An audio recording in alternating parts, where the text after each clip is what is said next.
కూటమి ప్రభుత్వం ఏర్పడి నెలలు గడుస్తున్నాయి.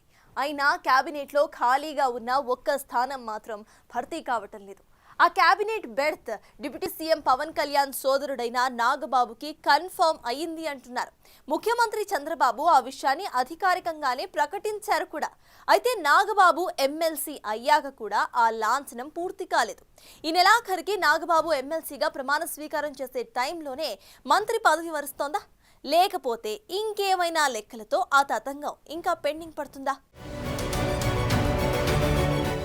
కొణిదెల నాగేంద్రబాబు ఎలియాస్ నాగబాబు గురించి తెలుగు రాష్ట్రాల్లో ఎవరికీ పరిచయం అక్కర్లేదు. చిరంజీవి ప్రజారాజ్యం పార్టీ పెట్టినప్పుడు పవన్ కళ్యాణ్ కంటే ఎక్కువ పని చేసిన నాగబాబు ఆ తరువాత చిరంజీవి కాంగ్రెస్ లోకి వెళ్లటంతో సైలెంట్ అయ్యారు. తరువాత జనసేన ఆవిర్భావం నుంచి తమ్ముడు పవన్ కళ్యాణ్ వెంట నిలిచారు. 2009 ఎన్నికల్లో ప్రజారాజ్యం తరపున ఎక్కడా పోటీ చేయని నాగబాబు 2019లో జనసేన నుంచి నరసాపురం లోక్సభ అభ్యర్థిగా పోటీ చేసి పరాజయం పాలయ్యారు. మొన్నటి ఎన్నికల్లో అనకాపల్లి నుంచి లోక్సభకి పోటీ చేయాలని నాగబాబు భావించినట్టు ప్రచారం జరిగింది. అయితే ఆ సీట్ బీజేపీకి కేటాయించడంతో ఆయన పోటీ నుంచి విరమించుకున్నారని చెప్తుంటారు. ఎన్నికల్లో కూటమి ఘన విజయం సాధించడం, జనసేన 100% స్ట్రైక్ రేట్ సాధించడం, జనసేనాని పవన్ కళ్యాణ్ డిప్యూటీ సీఎం అవటంతో నాగబాబుకు కూడా పదవి ఖాయమనే ప్రచారం 7-8 నెలలుగా సాగుతోంది. తాజాగా నాగబాబు ఎమ్మెల్సీగా ఎన్నికయ్యారు. ఈ నెలాఖరుకి మండలిలో పాత ఎమ్మెల్సీల పదవీకాలం ముగుస్తుండటంతో ఆయన ఎమ్మెల్సీగా ప్రమాణ స్వీకారం చేయనున్నారు. గత డిసెంబర్ 9వ తేదీన రాజ్యసభకు అభ్యర్థుల పేర్లను వెల్లడించిన టీడీపీ అధినేత సీఎం చంద్రబాబు సరిగ్గా అదే సమయంలో నాగబాబును ఎమ్మెల్సీగా ఎన్నిక చేయించి రాష్ట్ర కేబినెట్లోకి తీసుకుంటామని ప్రకటన చేశారు. వాస్తవానికి అప్పటి వరకు నాగబాబును రాజ్యసభకు పంపిస్తారన్న ప్రచారం బలంగా జరిగింది. అయితే చంద్రబాబు ప్రకటనతో జనసేనకు రాజ్యసభ పోస్టు లేదని, దాని బదులు నాగబాబు రాష్ట్ర చట్టసభలోకి ప్రవేశిస్తారని స్పష్టమైంది.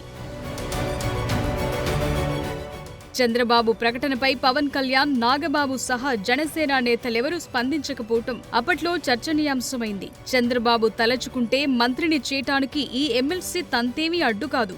మంత్రి అయిన 6 నెలల్లోగా ఎమ్మెల్సీ కావచ్చు. కానీ అలా చేయలేదు. కేవలం నాగబాబును చేర్చుకోవటం కోసం మంత్రివర్గ విస్తరణ వాయిదా పడుతుందా అన్న చర్చ నడుస్తోంది. కనీసం 1 ఏడాది నుంచి 1.5 ఏడాదిన్నరైతే తప్ప మంత్రివర్గంలో మార్పులు చేర్పులు సాధారణంగా జరగవు. పైగా చంద్రబాబు వర్కింగ్ స్టైల్ వేరు.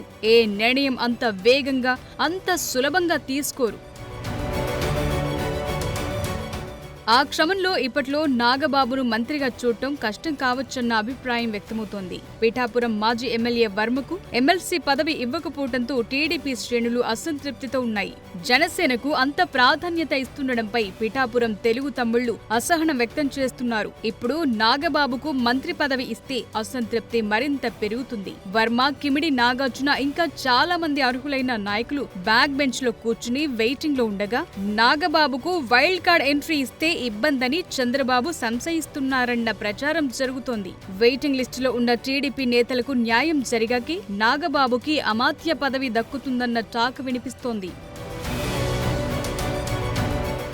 ఇప్పుడు నాగబాబు ఎమ్మెల్సీ కాబట్టి మంత్రి పదవి ఇవ్వాలంటే క్షణంలో ఇవ్వచ్చు. కానీ ఈలోగా పిఠాపురం సభలో చాలా డ్యామేజ్ చేసుకున్నారు. పవన్ కామెంట్లు కూడా టీడీపీని కొంత డ్యామేజ్ చేసేవి ఉన్నాయని తమ్ముళ్లు మండిపడుతున్నారు. ఈ డ్యామేజ్ ఎఫెక్ట్ తో నాగబాబుకి ఇప్పట్లో మంత్రి పదవి అన్నది ఉండదనే వాదన గట్టిగా వినిపిస్తోంది. మరి చూడాలి, నాగబాబు మంత్రి హోదాలో శాసనసభలో అడుగుపెట్టి అధ్యక్ష అని ఎప్పటికంటారో.